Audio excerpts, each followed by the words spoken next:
Assalomu alaykum hammaga do'stlar.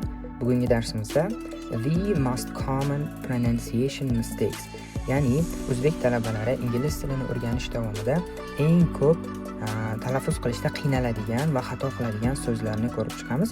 Ayniqsa A1, A2, ya'ni bu beginner, elementary, pre-intermediate darajalarga to'g'ri keladi.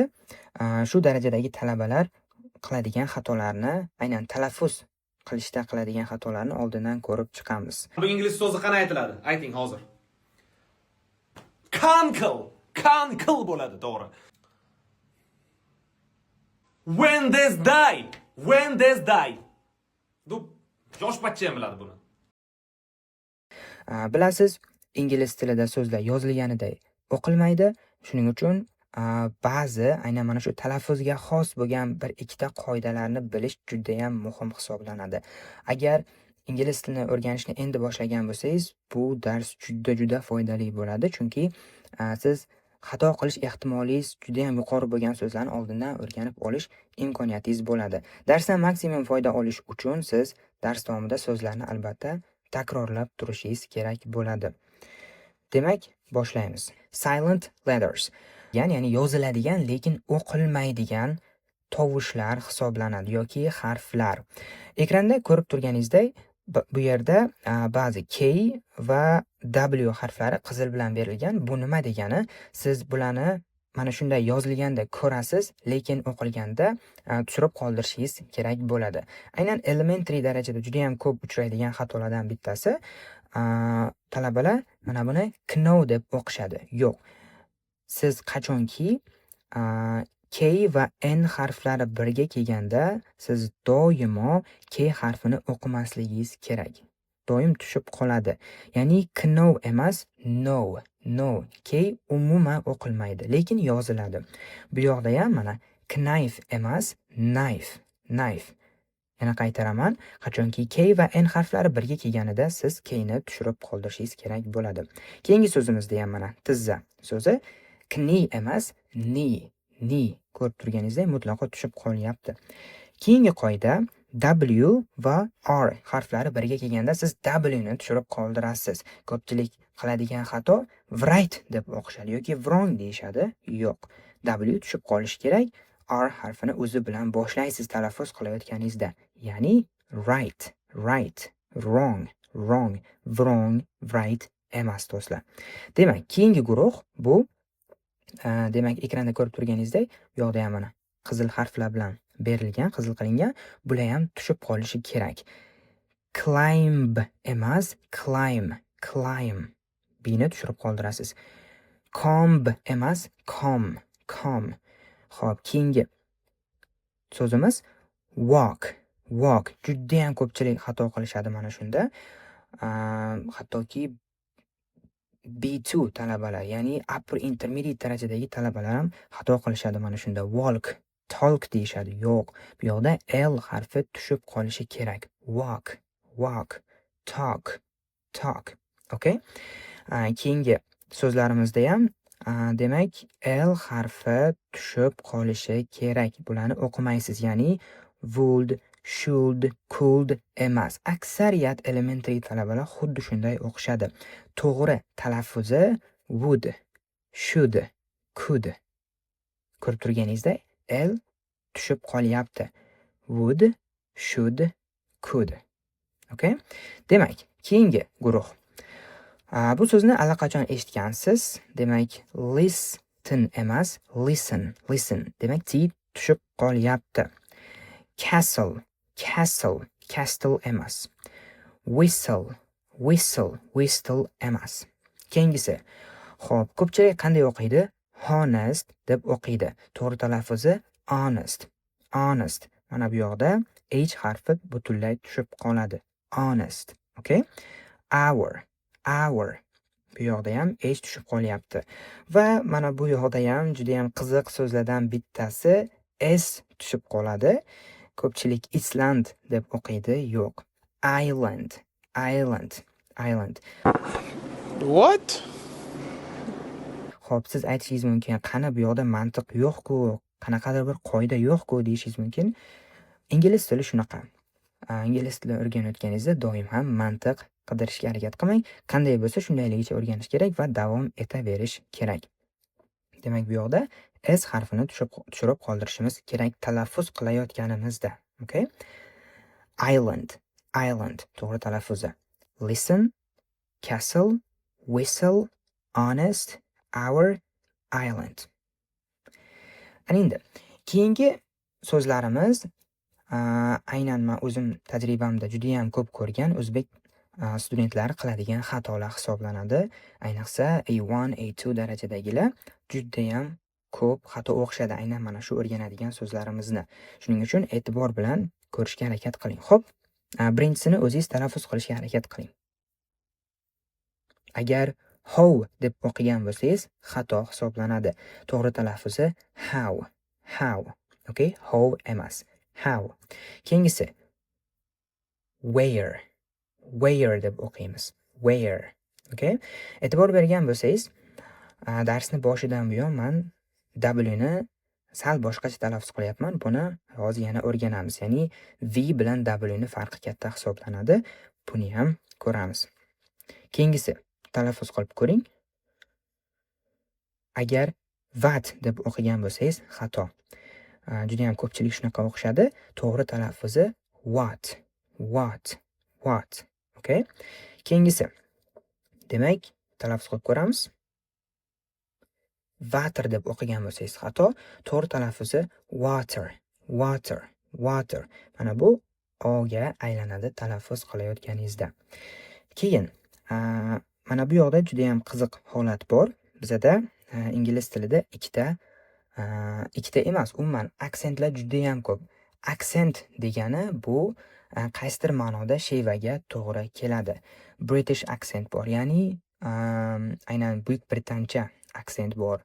Yoki American accent, Amerikancha, yoki New Zealand, Yangi Zelandiya, Australian accent bor, ya'ni Avstraliya aksenti.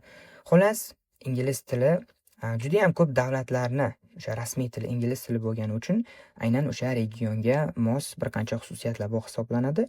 Xo'p, yaqqol misol mana shu demak so'zda ko'rishimiz mumkin. Ko'rib turganingizdek, American accentda water, water. Okay? British accentda bo'lsa water, water. Xo'p, qayoqdan kelyapti bu qoidalar desangiz, qachonki mana bu T tovushimiz ikkita unli tovushni o'rtasida kelganda American accentda D talaffuz qilamiz. Bizdagi D tovushi emas, sal boshqacha, yumshoqroq aytilishi kerak bo'ladi D. Ya'ni water, water yoki mana little, little kichkina so'zida little, little. Okay? Xo'p, British accentda bo'lsa, ya'ni Buyuk Britancha aksentda T'ligicha qoladi va yaqqol T talaffuz qilinadi, ya'ni water, water, water. Okay? Xo'p, elementary, pre-intermediate darajada bo'lganingizda aksentga umuman e'tibor bermasangiz ham bo'ladi. Siz boshida aksentga e'tibor bermasdan eshitaverishingiz kerak. Intermediate yoki undan yuqori daraja bo'lganingizda keyin farqlarni tushunishni boshlaysiz. Shunchaki oldingizdan chiqib qolganida kimdir water deganda nimaga bunaqa deyapti deb hayron bo'lmang. Keyingisi talaffuz qilib ko'ring. Agar vay deb o'qigan bo'lsangiz, ko'pchilik elementary talabalar singari xato qildingiz. To'g'ri talaffuzi way, way, way bo'ladi. Keyingisi child, child to'g'ri talaffuzi. Xo'p, ikkinchi qatorga o'tamiz. Bu yoqda mana many, many, money deydi. Ba'zi talabalar yo'q, many, many.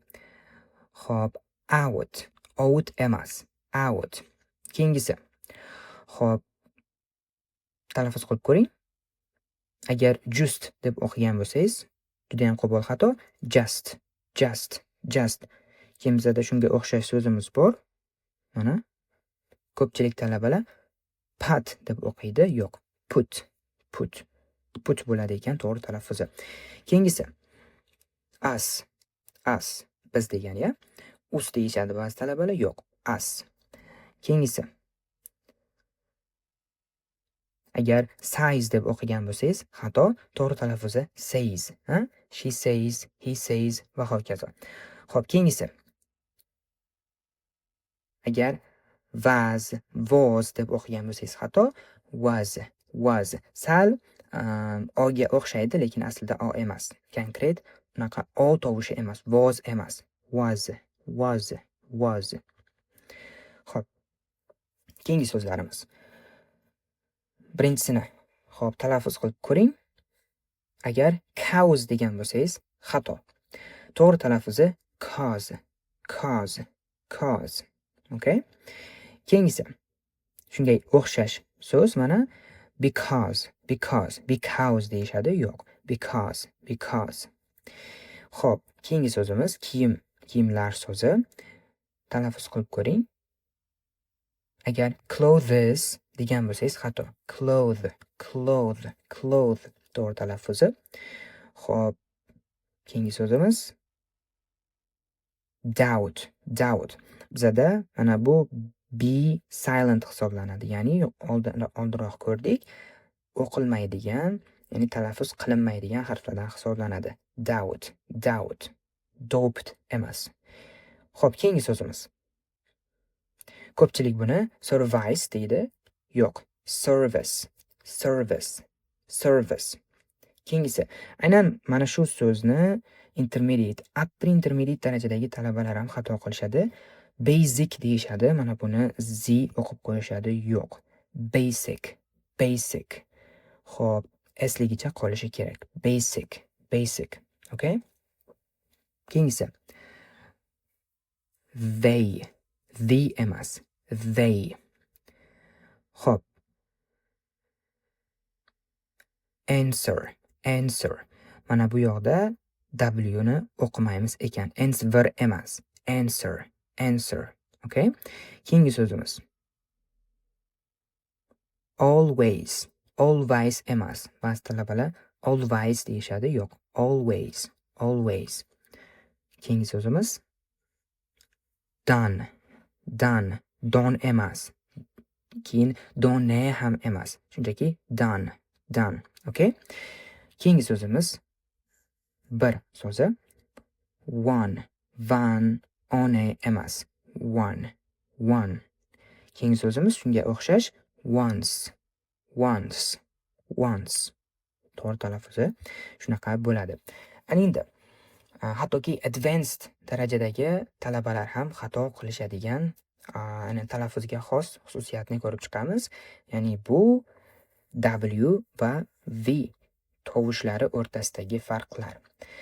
Demak, V tovushi bizada o'zbek tilida bor, lekin W tovushi yo'q. Shuning uchun biz talaffuz qilishni o'rganishimiz kerak.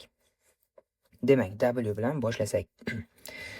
Xo'p, bu rasmda ko'rib turganingizdek, W ni talaffuz qilayotganingizda faqat lablar ishtirok etadi. Bu yoqda tish ishtirok etmaydi. Ya'ni rasmda ko'rib turganingizdek, mana lablar sal oldinga cho'zilishi kerak, bantik holatiga keladi. Sal aylana bo'lishi kerak.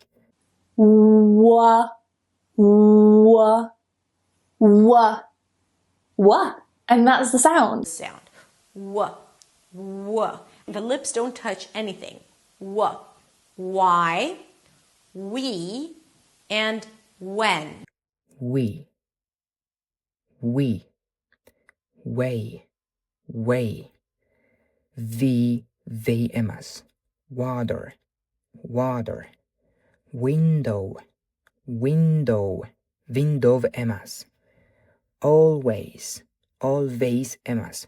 Always. Endi. Demak, V tovushiga qarasangiz, bu yoqda aynan yuqori tishlar pastki labga tegganda hosil bo'lyapti. Makhraj deymiz, tovush chiqayotgan joyi. Xo'p. V. Can you see this? Va.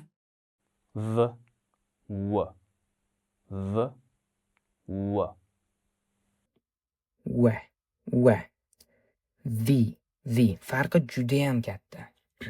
Demak, so'zlarning talaffuzi very. vase, vase, voice, voice, video, video, over, over, over. Farqi juda ham katta. Ko'pchilik qiladigan xato W ni o'rniga V ni o'qib qo'yishadi. V ni o'rniga ba'zida W ni talaffuz qilib qo'yishadi. Bu faqatgina to'g'ri mashq qilish bilangina o'xshaydigan narsa. Siz qoidani bildingiz degani, maxrajni qayerdan chiqishini bildingiz degani, uni bittada o'xshata olasiz degani emas. Boshda o'xshamasligi aniq. Shuning uchun ko'proq praktis qilib, shunaqa so'zlarni mashq qilib, siz aynan native'lardek, ya'ni o'sha tilni egalaridek chiqara olasiz mana shu tovushlarni. Demak, keyingisi o'zbek talabalari orasida juda ham katta muammoga sabab bo'ladigan tovushlardan bittasi, ya'ni th sounds. Xo'p, ikkiga bo'lishimiz mumkin. Voiced bu jarangli degani, voiceless bo'ladigan bo'lsa jarangsiz degani. Xo'p, ikkalasini ham farqini ko'rib chiqamiz hozir. O'zi maxraj qayerda, qanday hosil bo'ladi? Xo'p, rasmda ko'rib turganingizdek, tilimizni uchini ikkita tishni orasiga qo'ygan holda hosil qilishimiz kerak bo'ladi bu tovushni.